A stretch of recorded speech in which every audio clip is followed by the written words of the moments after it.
पर बड़ी जोर दिया सा और कहा अर्जुन 5 गांव की बात करते हो, सोई अग्रे न माधवा।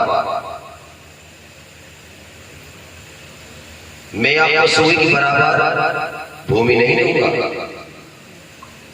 कौरव और पांडवों का युद्ध कराने वाला कौन था? मामा सबनी। युद्ध कराने वाले दो थे, तेरा और मेरा। आज किसी परिवार में झगड़ा होता है, इन दोनों को लेके होता नहीं, परिवार झगड़ा हो ही नहीं सकता, क्योंकि हर घर बैठे हुए तेरा मेरा के चक्कर में कौरव और पांडवों का युद्ध प्रारंभ हुआ। आपने नाम सुना होगा, ब्राह्मण का पुत्र था अश्वत्थामा। अश्वत्थामा ने कौरवों को साथ दिया। रात्रि समय पर द्रौपदी के 5 पुत्रों के मुंड काट करके एक कोठरी बांधी अश्वत्थामा ने और लायक दुर्योधन के सामने रख दिया और कहा, दुर्योधन मैंने पांडवों का वंशी खत्म कर दिया। जैसे ही दुर्योधन ने आज कोठरी खोली तो कहा, अश्वत्थामा ये तुमने ठीक नहीं किया। अरे मेरा झगड़ा पांडवों से था, इन पुत्रों से नहीं था। उधर पांडवों को पता चला कि हमारे पुत्र का वध अश्वत्थामा ने किया है। पांडवों ने अश्वत्थामा को पकड़ लिया और घसीटते से हुए द्रौपदी के पास लेके आए और कहा, महादेवी आपके पुत्र को वध इस असुर ने किया है, लेकिन हमारा वध चलता है कि हम इसको जान से मार दें। द्रौपदी ने क्या कहा कि आप इसे मारो मत, इसके मारने से मेरे पुत्र वापस लौट के नहीं आएंगे। यदि आप इसे मारोगे ब्रह्म हत्या का पाप लगे, क्योंकि ब्राह्मण का पुत्र है। आप एक काम करो, इसके दिमाग में एक मणि है, जिस मणि के प्रभाव से और ये प्रकाश रहता है, उस मणि को निकाल दो, इसके दिमाग से निस्तेज हो जाएगा। और इसकी चांद घुटवा करके इसकी शिखा कटवा दो। शिखा संस्कृत में चोटी के लिए कहते हैं। ये ब्राह्मण का चोटी ब्रह्ममुंड होता है। आज पांडवों ने वैसे किया कि अश्वत्थामा के दिमाग से उस मणि को निकाल लिया, निस्तेज हो गया। लेकिन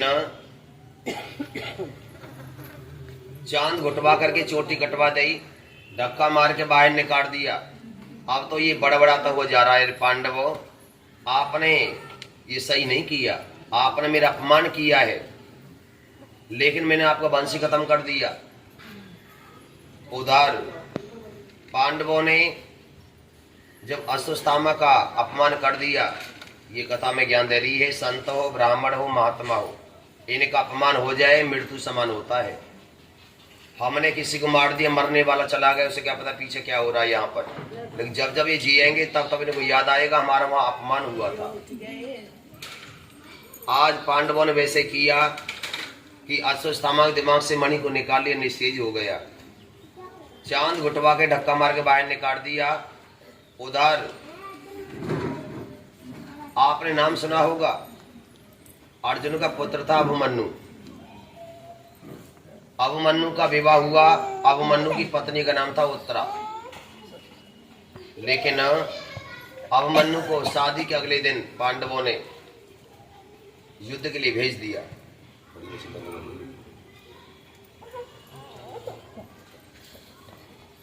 आज पांडवों ने जब देखा कि अभिमन्यु युद्ध के लिए चला गया, इन कौरवों ने चक्रव्यूह में अभिमन्यु को फांस लिया। और जैसे अभिमन्यु युद्ध करने लगा, युद्ध करते करते अभिमन्यु मारा गया। लेकिन मरते मरते अपनी पत्नी को गर्भ दे गया।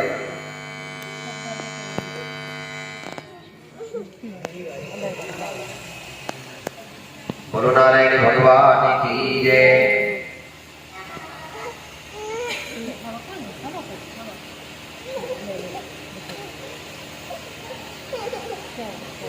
जब अभिमन्यु मारा गया तो मरते मरते अपनी पत्नी को गर्भ दे गया। कुछ समय के बाद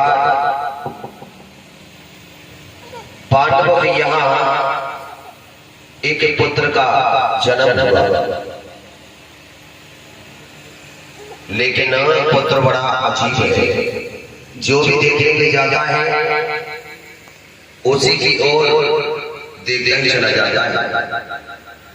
आज पांडवों ने भगवान श्री कृष्ण को बताया, प्रभु हमारा वंश खत्म हो चुका था, लेकिन हमारे अभिमन्यु की पत्नी गर्भ से एक पुत्र का जन्म हुआ है, लेकिन पुत्र बड़ा अजीब है। जो भी देखने के जाता है उसी की ओर देखते चला जाता है। आज भगवान श्री कृष्ण पांडवों के यहाँ आए हैं और भगवान ने जैसे ही इस शिशु की ओर देखा तो ये शिशु बड़ी जोर से हंसा। पांडवों के मन को आश्चर्य हो गया, बोला रे हमारे प्रभु को देख के हंस रहा है। भगवान श्री कृष्ण कह रहे हैं पांडवों अब ये किसी को नहीं देखेगा। वो क्यों कि अभी कुछ ही समय पहले अश्वत्थामा ने उत्तरा के गर्भ पर ब्रह्म शक्ति का परिहार किया। उत्तरा रोई और चिल्लाई। मैंने समाधि में देखा कि मैंने अश्वत्थामा के उस ब्रह्म शक्ति खंड खंड किए और उत्तरा के गर्भ में रक्षा। ये उसको देखता है कि वो कहाँ है जिसने मेरी गर्भावस्था में रक्षा। लेकिन पांडवों अभी किसी को नहीं देखेगा। आज भगवान श्री कृष्ण इस शिशु की आश्चर्य का देख के बता रहे हैं पांडवों पुत्र अच्छा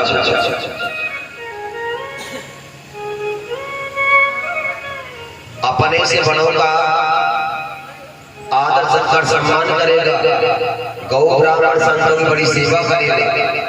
लेकिन भैया एक ही गड़बड़ है, वो क्या कि इसकी मृत्यु श्राप के द्वारा है। पुत्र अच्छा है लेकिन अंत समय जो मृत्यु है वो श्राप के द्वारा है। और मैं अपनी बुद्धि के अनुसार इस पुत्र का नाम परीक्षित रखता हूं। बोलो परीक्षित महाराज की जय। नाम संस्कार करने के बाद भगवान श्री कृष्ण रात्रि समय पर एक सुंदर कक्ष में विश्राम करने लगे। पांडवों ने प्रातःकाल का दृश्य देखा कि भगवान श्री कृष्ण समाधि बैठ करके और भजन कर रहे हैं। पांडवों ने कहा संसार तो इनका भजन करता लेकिन ये किसका भजन कर रहे हैं। भगवान श्री कृष्ण की समाधि खुली और पांडवों ने हाथ जोड़ के कहा प्रभु संसार आपका भजन करता है लेकिन आप किसका भजन कर रहे हैं। भगवान श्री कृष्ण बड़ी जोर से हंसे और कहा पांडवों आप ये कहते हो कि भक्त मेरा भजन करता है तो मेरे भी भक्त भजन करना होता है। किसी ने कुछ मांगा है और किसी ने कुछ मांगा है। भगवान श्री कृष्ण बता रहे हैं पांडवों मैं इस समय भजन पितामह भीष्म का करता था। आज पितामह भीष्म बाणों को सैया पड़े हैं लेकिन प्राण नहीं निकल रहे हैं। उन्होंने उनसे वरदान मांगा था कि आजीवन आना या मत आना, लेकिन अंत समय मेरे को दर्शन देना। लेकिन पांडवों आज में पिता भीष्म की मृत्यु पहुंचे। पांडवों ने कहा प्रभु ऐसी महान के दर्शन हम भी आपके साथ करने के लिए चले। आज भगवान श्री कृष्ण पांडवों को लेकर के और पिता भीष्म की मृत्यु पहुंचे। भगवान श्री कृष्ण ने अर्जुन को आगे कर दिया और भगवान श्री कृष्ण अर्जुन के मुखारविंद की ओर खड़े हो गए। पितामह भीष्म ने जब अर्जुन को अपनी आंखों के आगे देखा तो कहने लगे अर्जुन आप आ गए लेकिन द्वारकाधीश कहाँ है। अर्जुन ने कहा पितामह द्वारकाधीश आपके सर के पीछे खड़े। आज पितामह भीष्म फूट फूट कर रोने लगे और कहा प्रभु ये कौन सी मर्यादा है। अरे आपने तो मेरे को वचन दिया था और मैंने वरदान मांगा था आजीवन आना या मत आना, लेकिन अंत समय मेरे को दर्शन देना। लेकिन आज आप सर के पीछे खड़े हैं। भगवान श्री कृष्ण कह रहे हैं पितामह यदि आप मर्यादा की बात करते हो तो वो कौन सी मर्यादा है कि एक स्त्री बड़ी सभा में चिल्ला रही है। एक स्त्री और भरी सभा में चिल्ला रही है कि कोई है तो वे बचाओ, लेकिन पितामह द्रौपदी भरी सभा में चिल्लाती रही, द्रौपदी भरी सभा में चिल्लाती रही कोई है तो मेरे बचाओ, लेकिन आप खड़े नहीं हुए। क्यों नहीं हुए? कि अपना ही खून था दूसरा इसलिए आप खड़े नहीं हुए। ये कोई मर्यादा है कि एक स्त्री चिल्ला रही है और आप बैठे देख रहे हैं? पितामह यदि सभा में आप खड़े होते तो आपके सामने कोई नहीं रहता, क्योंकि आपको एक शक्ति को वरदान मिला है, आपको कोई मार ही नहीं पाता। खड़े इसलिए नहीं हुए, अपना पुत्र दूसरा। पिता भीष्म ने कहा प्रभु मेरे को ज्ञान नहीं था, यदि मेरे को ये ज्ञान होता तो मैं ऐसा नहीं होने देता, लेकिन प्रभु मैंने इस जन्म में कोई पाप नहीं किया है, मैंने इस जन्म में किसी का आंख नहीं दिखाई, मैंने किसी को सताया नहीं, लेकिन आज कौन से जन्म का बदला है जो आज मानव पर से यह पड़ा। मैंने कोई पाप नहीं किया है। भगवान श्री कृष्ण कहने के पितामह आपने कोई पाप नहीं किया है, ये मैं जानता हूं, लेकिन पितामह पिछला जन्म आपको याद है? पिता भीष्म ने कहा प्रभु मेरे याद नहीं रहा। भगवान श्री कृष्ण कह रहे हैं पितामह पिछले जन्म में आप एक राजा रथ में सवार होकर जा रहे थे और आपके रथ के पहिए के नीचे एक सरप आ गया, आप रथ से नीचे उतरे, आपने इस मृतक सरप को पेना के नोक से उठाया और कांटों की पीली पे डाल दिया। बोलो नारायण भगवान की जय। पितामह जिस समय उस सरप के प्राण शरीर के अंदर आते थे तो नाना प्रकार के बदवा देता रे विष्णु, ना तेरे इधर का छोड़ा ना तेरे उधर का छोड़ा। पितामह 27 दिन में उस तरफ का प्राण निकले थे।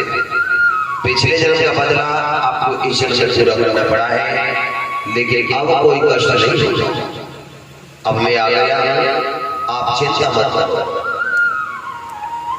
भगवान श्री कृष्ण कह रहे हैं पितामह अब तुम्हारे मन में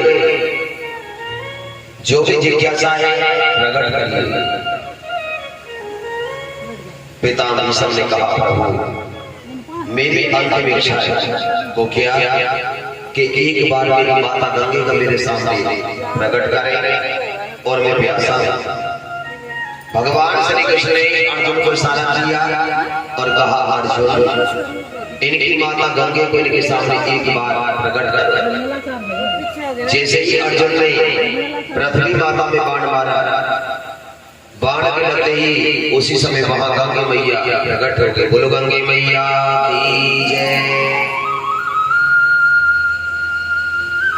आज माता गंगे ने अपने पुत्र पिता भीष्म को अपने सीने से लगा लिया, चीट मरकर को रोई और भगवान से कहा प्रभु अब मेरे पुत्र के प्राण घट घट में, आप मेरे पुत्र का अंतिम संस्कार की तैयारी करें, क्योंकि अब बोलने की कोई क्षमता नहीं रही। भगवान श्री कृष्ण कह रहे हैं पितामह और भी आपकी कोई इच्छा है वो भी प्रकट करें। पिता भीष्म ने कहा प्रभु एक इच्छा और है, वो क्या कि जहां मेरा अंतिम संस्कार हो वहां गंगा का किनारा होना चाहिए और भगवान विष्णु के चरणों में जल होना चाहिए। और आज पिता भीष्म भगवान श्री कृष्ण बता रहे हैं कि कैसा स्थान होना चाहिए जहां की मेरा अंतिम संस्कार हो।